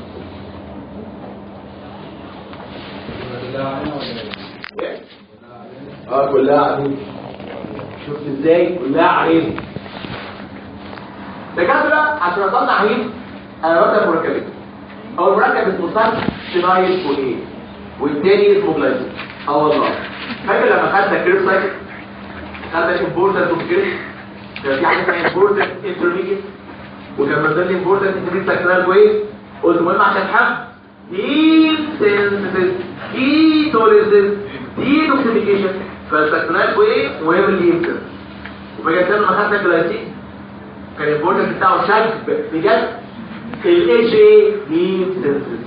يبقى الدلتا الهيم بيصنع من مركبين، السايكلال واي وده انترميديت في كريب سايكل، وكمان الجلايسين وده عصير اسيد. هرسم السايكلال واي اهو كده عباره عن COOH CH2 و CHNH2 وادي CH2 وادي CO S2.9 كده اسمه ساك سينايل واي. في 4 كربونات و2 كربوكسيل، واحده من الاثنين شابك فيها كوينزايم. الجلايسين بقى عباره عن ايه؟ عباره عن CH2NH2 COOH. ده كده اسمه ساكسينايل واي، وده كده اسمه جلايسين. ركز معايا الفوق. يبقى عندي اول خط ساكسينايل واي مع الجلايسين، الاثنين اشبكهم مع بعض بانزيم اسمه آلة سنتيز. اسمه يا جماعه انزيم آلة سنتيز. هيعمل ايه؟ آلة سنتيز هيطلع الكواش، هيطلع الكواش واروح شابك ده مع ده. بص الشكل هيبقى ازاي لما الاس كواي دي تطلع، تروح واخده اتش من هنا واروح شابك الاثنين مع بعض. بص معايا هيبقى COOH زي ما هي CH2 ودي CH2 شبكه مع CO، فانا شلت ايه؟ الاس كواي، ودي CHNH2 ودي COOH. بص عملت ايه؟ الاس كواي خدت اتش طلع الاس كواش وشبكت اهو ايه؟ الكربونات كلها مع بعض. فانا عايز اسمي المركب ده اسميه ازاي؟ عندي في كام كربون؟ 1 2 3 4 5 6. يعني هو في 6 كربونات وفي كام كربوكسيل؟ 2 كربوكسيل. خلي بالك احنا خدنا المركب اللي فيه كربونتين الاثنين عباره عن كربوكسيل. ده منين؟ ذلك اسيد. الله اكبر. طب اللي فيه 3 كربونات منهم 2 عباره عن كربوكسيل. مالونيك اسيد. لا ما شاء الله. طب 4 كربونات 2 منهم كربوكسيل. ساكريك اسيد. طب 5 كربونات 2 كربوكسيل. خدناها كده جلوتاريك اسيد. طب 6 كربونات منهم 2 كربوكسيل اديبك اسيد. طب بالمره يا استاذ لو عندي 1 كربون 1 كربوكسيل مين ده؟ هو كربونه واحده بس هي كربوكسيل. برافو عليك يا احمد. فورميك اسيد. الفورمين يبقى كربونه هي عباره عن كربوكسيل. ده الفورميك اسيد. كربونتين 2 كربوكسيل اوكساليك. 3 كربونات 2 كربوكسيل مالونيك. 4 كربونات 2 كربوكسيل تاكسيليك. 5 كربونات 2 كربوكسيل جلوتاريك. 6 كربونات 2 كربوكسيل اسمه اديبك. طب عد معايا ده 6 كربونات منهم 2 كربوكسيل ده اديبك. ارقم من ايه؟ ارقم من الناحيه اللي فيها امينو جروب. فدي الفا كربون، دي بيتا كربون، دي جاما كربون، دي دلتا كربون. ده عباره عن اديبك. بس في الالفا كربون شابك امينو جروب والبيتا كربون شابك كيتون جروب. فهنسميه الفا امينو بيتا كيتو اديبك. الفا امينو بيتا كيتو اديبك. شفت اسمه منين؟ هو في 6 كربونات 2 كربوكسيل يبقى اديبك. في الالفا في امينو جروب والبيتا دي كيتون جروب يبقى اسمه الفا امينو بيتا كيتو اديبك. اسف يا جماعه؟ لا طبعا. اروح مكمل بنفس الانزيم اللي اسمه الابنسيز. وانا الخطوتين دول ميتوكوندريا اهو. يبقى الالابنسيز عامل دي كاربوكسيليشن. الابنسيز يعمل ايه؟ دي كاربوكسيليشن للالفا كاربوكسيل. بص معايا يعمل ايه؟ السي او او دي تروح طالعه تدور سي او 2 والاتش دي تروح رايحه على الالفا كاربوكسيل. الشكل ده كده. انا افتح كده لسه كتير لغايه دلوقتي. طب يلا فالسي او او اتش زي ما هي اهي. سي اتش 2 ودي اتش 2 ودي سي او شبكه سي اتش 2 ان اتش. بص يا باشا انا لما شلت الالفا كاربوكسيل لازم اقلب الضغط. انا راجع عندي 2 كاربوكسيل برقم من مين؟ قال لك برقم من اللي فيها امينو جروب فدي اسمها الفا. بس لما شلت الكربوكسيل دي بقى عندي واحده بس كربوكسيل غصب عني رقم من ناحيتي. فاهم الكلام ده؟ فاكر لما كنت بحول الجلوتاميت لجاما شرحناها بالظبط. فانا لما شلت الالفا كربوكسيل لازم اقلب الترتيب. يعني دي هتبقى هي الالفا ودي البيتا ودي الجاما دي الدلتا. طالما شلت الالفا كربوكسيل لازم اقلب الترتيب. طيب المركب ده عباره عن ايه؟ قال لك ده عباره عن اسيد اسمه ليف يورونيك اسيد. اسمه ايه؟ ليف يورونيك اسيد. بس الليف يورونيك في الدلتا كربون فيه امينو جروب فده هسميه دلتا امينو ليفيوريك اسيد او المدعو آلة. آلة يعني امينو ليفيوريك اسيد. بس الامينو فين؟ في الدلتا كربون فاسمه دلتا امينو ليفيوريك اسيد او اختصار بتاع آلة. عشان كده الانزيم بتاعي اسمه آلة سلسية. الاستاذه الدكتوره ساميه في امتحان الاورال يقول لك آلة اختصار ايه؟ كلكم بتقولوا غلط لان اوله ايه؟ لا هو اوله ايه عشان امينو مش عشان الف. اوعى تقول الف بتتضايق لو طلع الف. هو اسمه دلتا. الايه دي بتاعت امينو دلتا امينو ليف يورونيك اسيد مكتوب عندك. الاله دي يعني امينو ليف يورونيك اسيد هو دلتا امينو ليف يورونيك اسيد او الاله. الخطوتين دول كاتلايزد باي آلة سينثيز والخطوتين دول موجودين في الميتوكوندريا. الاسيتيز بيعمل خطوتين. اول حاجه بيجيب سكر كويس والجلايسين يطلع الكواش ويديني الفا امينو بيتا كيتو ادكتين. اروح شايل الالفا كاربوكسيل واعمل ديكاربوكسيليشن بنفس الانزيم برضه اللي اسمه آلة سنتين باي ذا واي محتاج بي ال بي. يلا ما نكمل بقى. هتقول لي ما انا خلاص مش هبدا البروتين يعني خلصت منه، ما خلصتش منه وراك وراك. الآلة سنتين محتاج بي ال بي ويديني دلتا امينو ليفيك اسيد او الآلة تكون فين؟ في الميتوكوندريا. يخرج ويروح فين؟ السيتوزوم. يبقى الآلة اللي تكون في الميتوكوندريا هيخرج ويروح السيتوزوم. وفي السيتوزوم بقى يا عبد الرحمن انا مش هجيب واحدة آلة، انا هجيب 2 آلة. انا مش هجيب واحدة آلة، انا هجيب 2 آلة. بص معايا على البورد. انا هجيب 2 آلة اهو. دي او اتش شبكة سي اتش 2 سي اتش 2 سي او سي اتش 2 ان اتش 2. مش دي آلة؟ آلة ايه؟ بس السي اتش 2 فضلتها شوية على الاتش 2. وهجيب كمان واحدة ايه؟ بس بص الآلة الثانية. الآلة الثانية هقسمها خطوة لفوق. ركز في الرسم كويس ما فاهم. هقسم الآلة الثانية ايه؟ خطوة لفوق. يعني عبارة ايه؟ بص معايا. سي او اتش شبكة سي اتش 2 شبكة سي اتش 2 شبكة سي او اهي شبكة سي او اهي وشبكة زيادة في سي اتش اتش مش سي اتش اتش اتش 2 هي اهي شبكة في ان اتش اتش مش ان اتش اتش هي اتش 2. دي انا برضه بطارية مغير شكلها شوية.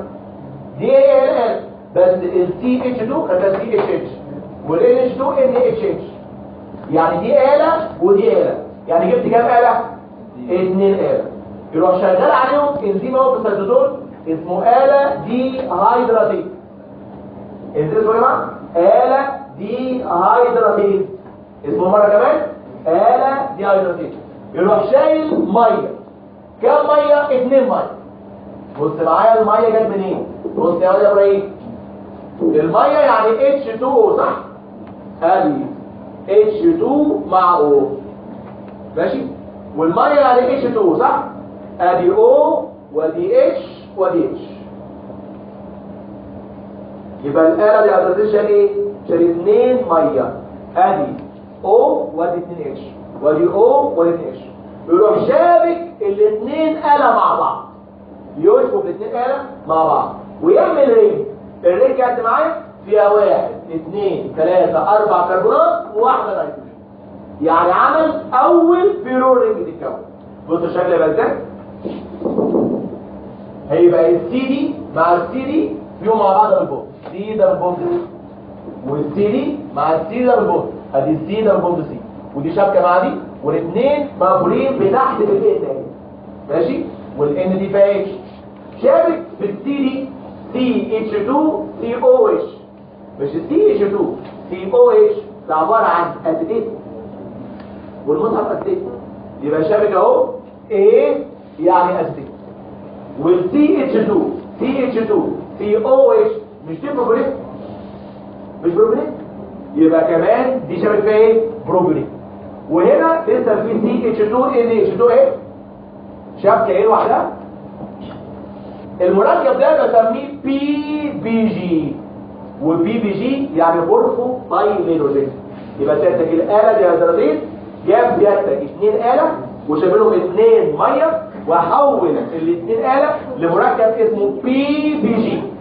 وخلي بالك بقى في فرق بين البي بي جي والبي بي جي.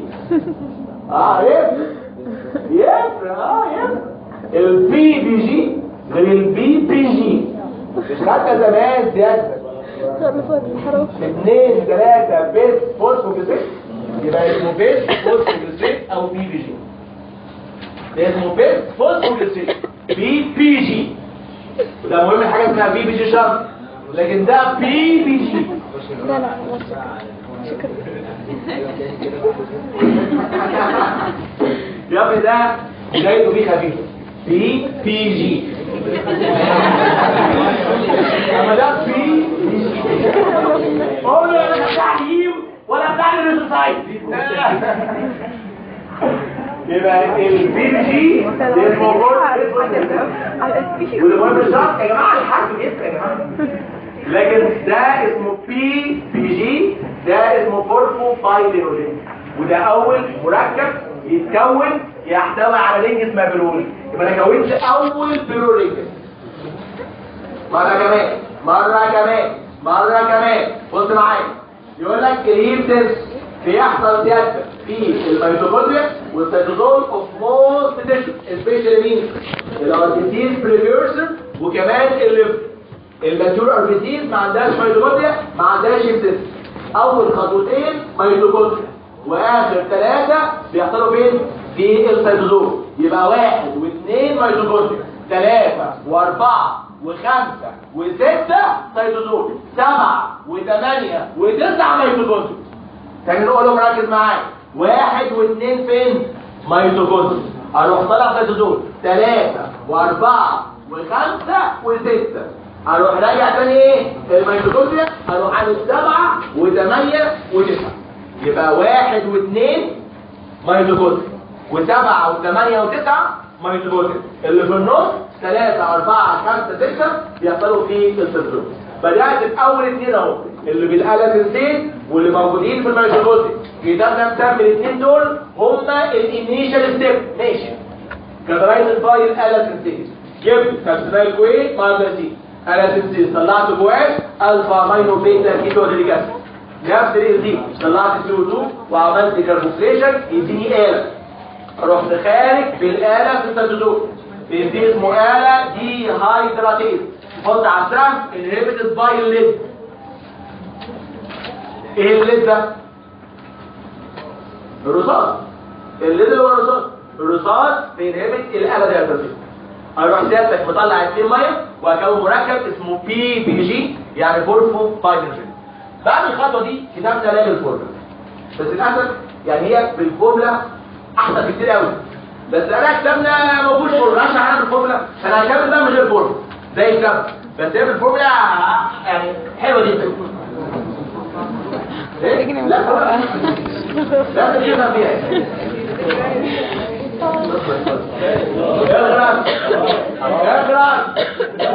اغرق اروح جايب الكلام ده بتاع بس اروح جايب يعني ده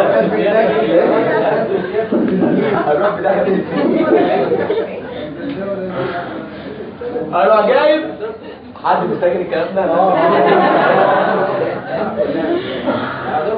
ايوه اخرج انا جاي بعمل يعني المره الجايه انا عشان نفس الاكل ده كله ده بس خلص ماشي هجيب 4 من جي، هجيب 4 من جي بنزين اسمه بي جي دي منين؟ بطل دلع بقى خلاص يبقى 4 من جي بنزين اسمه بي جي ويروح مشبك الاربعه بيرورينج بابا. انا مشبك ايه؟ الاربعه بيرورينج بابا ويديني مركب صفته انه لينير تترا بيرول. لينير ليه؟ مش عامل ايه؟ تترا بيرول ليه؟ عشان فيه 4 بيرورينج. صفته انه لينير تترا بيرول. اسمه هيدروكسي ميثايل بيرين. اسمه يا جماعه هيدروكسي ميثايل بيلين. يبقى بالانزيم اسمه بي جي دي امينيز. سيادتك اجيب 4 بي جي واشيل منهم 4 امينو جروب واشبك ال4 بيرورينج مع بعض بانزيم اسمه بي جي دي امينيز، اعمل مركب اسمه هيدروكسي ميثايل بيلين وده صفته انه لينير تترابيرول. يقول لك الهيدروكسي ميثايل بيلين ده ممكن اسبونتينيوسلي يعني لوحده يفقد ميه ويتحول الى يورو بورفايرينوجين 1. يفقد ميه ويتحول ايه؟ يورو بورفايرينوجين 1. وده ابراهيم اسبونتينيوسلي. عشان كده البي جي دي منين؟ ليه اسم تاني اسمه يورو بورفايرينوجين 1 سينثيز. ليه اسمه يورو بورفيريشن 1 سنتيز؟ عشان الهيدروكسي ميثايل برين ده سبونتينيوسلي يبقى يورو بورفيريشن 1. يبقى ليه اسمين؟ ده احنا طلعنا اسمين بي بي جي دي ام صح، او يورو بورفيريشن 1 سنتيز صح. او ممكن بقى الهيدروكسي ميثايل برين بانزيم اخر بقى اسمه يورو بورفيرينوجين 3 سنتيز. اسمه يورو بورفيرينوجين 3 سنتيز. يفقد ميه برضه، بس بدل ما يديني يورو بورفيرينوجين 1 هيديني يورو بورفيرينوجين 3. اللي عايز اعرف ليه ده 1 وليه ده 3. انا عندي 4 دول كل واحده فيها A وفيها B. انا هعمل سايكلايزيشن. لو عملت سايكلايزيشن والسيكونس كان كده A B A B A B A B يبقى اسمه يورو بورفيرينوجين 1. لو قلبت اخر رينج يعني بقى A B A B A B B A يبقى اسمه 3. فهمت ده؟ يعني بقى الفرق في ترتيب الرينج. بص انا عملت سايكلايزيشن اهو ماشي، والرينج ترتيبها كده A B A B A B A B يبقى اسمه يورو بورفيرينوجين 1 ماشي. لو قلبت اخر رينج بقى اسمها كده A B A B A B B A يبقى اسمه يورو بورفيرينوجين 3. يبقى الفرق ان قلبت ايه اخر رينج. وخلي بالك طالما اسمي جين يبقى انا مش هملك البرول بميثيلين ولا بميثينيل ميثيلين، ويبقى كلر ولا كلرلس. حلو الكلام قوي. يقول لك اليورو بورفيرينوجين 1 او اليورو بورفيرينوجين 3 اروح شغال عليهم بانزيم اسمه يورو بورفيرينوجين دي كاربوكسيليز. اسمه يا جماعه يورو بورفيرينوجين 3 يشتغل على نوع ده، يروح عامل دي كاربوكسيليشن للاربعه اسيتيت. لو بصيت هتلاقي عندي 4 اسيت هعمل لهم دي كاربوكسيليشن، اشيل 4 CO2 ونفس كده نفس الانزيم يروح شيل 4 CO2. بص معايا الاسيتيت، بص معايا فوق عباره عن CH2COOH. لو عملت دي كاربوكسيليشن تبقى ايه؟ CH2. الاسيتيت لو عملت لها دي كاربوكسيليشن تبقى ايه؟ تبقى ميثايل. فسيادتك لو الاربعه اسيتيت عملت لهم دي كاربوكسيليشن وشلت 4 CO2 يقلبوا ايه؟ ميثايل. فاليورو بورفيرينوجين 1 يصبح كوبرو بورفيرينوجين 1. عارف ده السيكونس ايه؟ ام بي ام بي ام بي ام بي. مش الايه بقى؟ الاسيد بقى ايه؟ بقى ميثايل. ولو نفس الانزيم اشتغل على اليورو بورفيرينوجين 3 يبقى اسمه كوبرو بورفيرينوجين 3. حولت الاربعه ايه لاربعه ام، فالسيكونس بيبقى ايه؟ ام بي ام بي ام بي بي ام. اوكي؟ فاليورو 1 بقى كوبرو 1 واليورو 3 بقى كوبرو 3. اقول لك الكوبرو بورفيرينوجين 1 خلاص وقف لغايه كده مش مكمل معاك. هكمل مع مين؟ مع الكوبرو بورفيرينوجين 3. يبقى انا هكمل مع الكوبرو 3. الكوبرو 1 وقف على كده، هكمل مع مين؟ مع الكوبرو 3. مش قلنا يا زكريا كوبرو؟ مش كوبرو. طالما كوبرو يتجمع الكوبرو. مش هما كوبرو؟ خلاص كوبرو. طالما كوبرو يرجعوا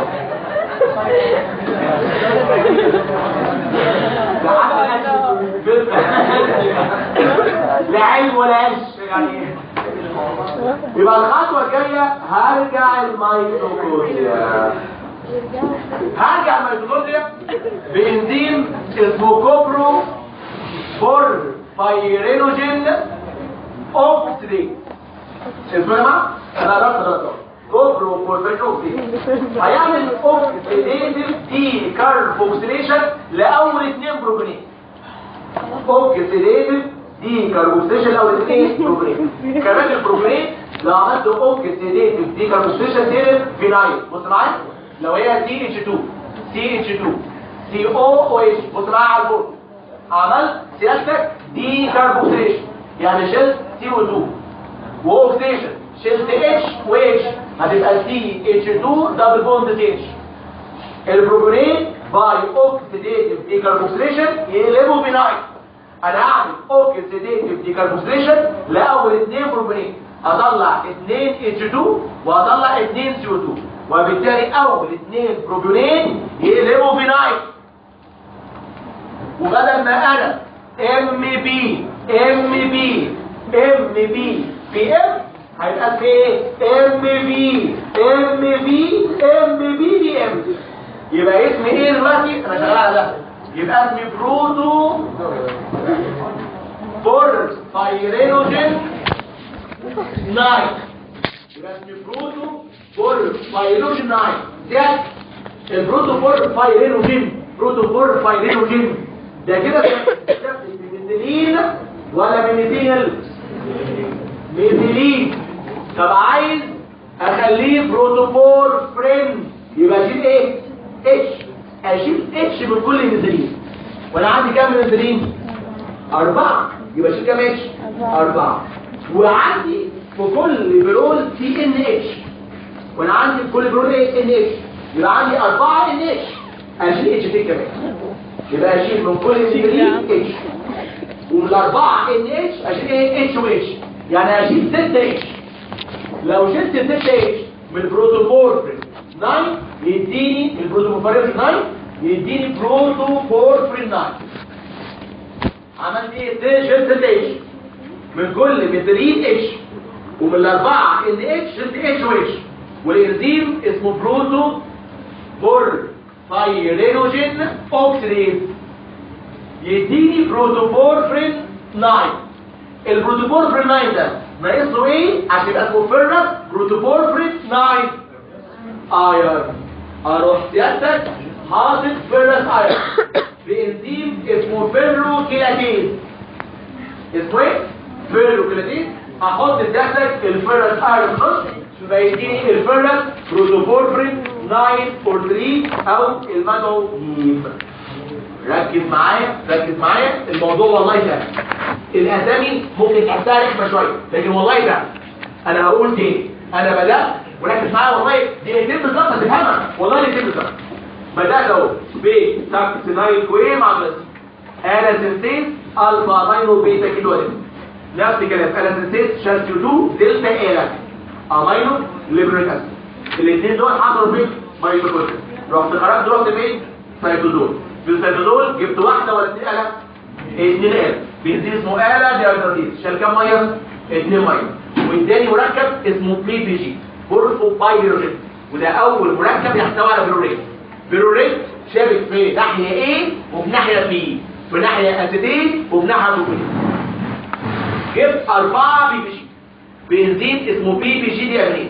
من كل PPG شال امونيا، يعني ال NH2 دي طلعت فلويد ايه؟ فلويد امونيا. وشبكت الاربعه بيروريت مع بعض وعملت لاين، يعني مركب صفته انه لينير تترابلون اسمه هيدروكسي ميثايلين. ممكن الهيدروكسي ميثايلين يحصل له سايكلايزيشن، يعني يلف ويعمل ايه؟ ويعمل رينج، فيديني سيادتك رينج فيها AB ده اسمه يورو بورفايرينوجين 1. او ممكن بانزيم تاني اسمه يورو بورفايرينوجين 3 سنتيز يحصل سايكلايزيشن بس قالب اخر رينج، فيبقى عندي ABA ده اسمه يورو بورفايرينوجين ايه؟ 3. سواء كنت يورو 1 او يورو 3 يشتغل يورو بورفايرينوجين ديكاربوكسيليز. فهمت ازاي؟ اروح عامل ديكاربوكسيليشن للاربعه اسيد. الاسيدين باي ديكاربوكسيليشن تدي ميثايل، فده يبقى عباره عن ايه؟ فيها MB ده اسمه كوبرو بورفايرينوجين 1. طيب ده بقى قال لك برضه الاربعه ايه؟ باربعه ام، يعني يبقى MB يبقى اسمه ايه؟ كوبرو بورفايرينوجين ايه؟ 3. الكوبرو 1 وقف لغايه كده، هكمل مع مين؟ مع الكوبرو 3. مش هما كوبرو؟ طالما كوبرو اروح فين؟ يبقى الخطوه الجايه ما يسكتون بانزيم اسمه كوبرو بورفايرينوجين اوكسيد. انا عندي سيادتك عندي 4 بروبيونات. هشتغل اول 2 بروبيونات. هشتغل اول ايه؟ 2 بروبيونات. اعمل لهم اوكسيديتيف ديكاربوكسيليشن، من كل واحده اشيل اتش 3 وسي او 2.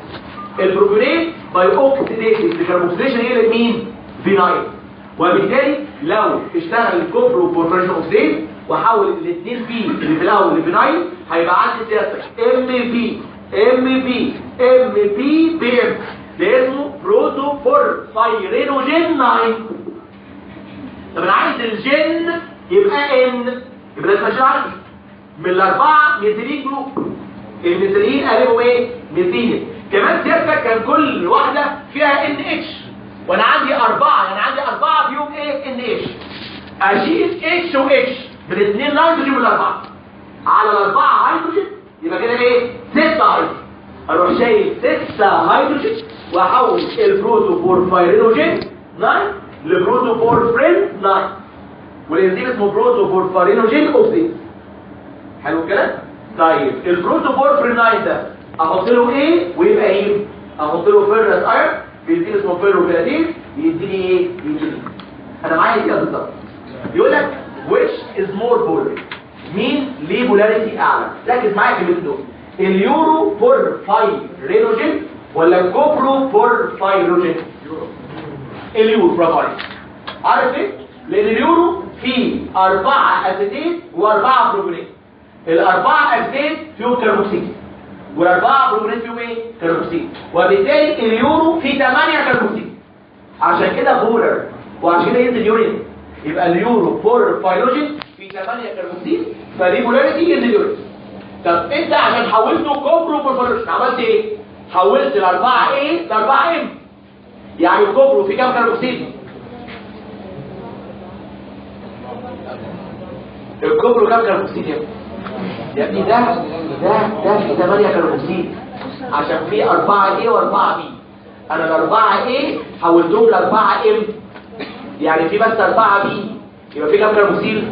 4. عشان كده ده ليس بور، عشان كده ينزل السول. كلمه كوبرو مينز السول. يبقى اليورو 8 كربوكسيل فمور بور، الكوبرو 4 بس كربوكسيل فايه؟ فليس بور. طب مين مور بولر؟ الكوبرو بورفيرينوجين ولا البروتو بورفيرينوجين؟ الصريح ليه؟ عشان انا 2 بروبيونات حولتهم ل2 فينايل، فالبروتو بورفيرينوجين كام كربوكسيل؟ 2. يبقى اليورو 8 كربوكسيل مور بولر، الكوبرو 4 كربوكسيل ليس بولر، البروتو بورفيرينوجين والبروتو بورفرين والهيم 2 كربوكسيل بس، وبالتالي ليس بولر. طب اليورو بورفيرينوجين، كوبرو بورفيرينوجين، بروتو بورفيرينوجين كارنت ولا كارنت؟ ومشبكين بايه؟ ميثيلين. طب عشان يبقوا يورو بورفرين، كوبرو بورفرين، بروتو بورفرين، لازم اشيل 6 اتش لجوه الجسم، او سيادتك يتعرضوا للاير فيحصل لهم اوكسيشن، واليورو بورفرين، كوبرو بورفرين، بروتو بورفرين دول كارنت. الكي انزايم بتاع الباسوي دي هو الآلة سنتيز، وده انهبيتد باي الهيم. الهيم يعمل عليه فيدباك انهبيشن. الليد عمل انهبيشن الاثنين، عمل انهبيشن لآلة ديهيدراتيز، كمان الليد بيعمل انهبيشن للفيروكلاتين. الليد بينهبت آلة ديهيدراتيز وكمان ايه؟ فيروكلاتين. في عندي هنا 2 انزايم لهم اكتر من اسم. اول واحد البي بي جي دي امينين، اسمه الثاني يورو بورفيرينوجين 1 سنتيز. الثاني برضه هو الفيروكلاتين، اسمه الثاني هيم سنتيز. انطلقوا واشوفكم مره ثانيه. ورجاء الاربع ان شاء الله.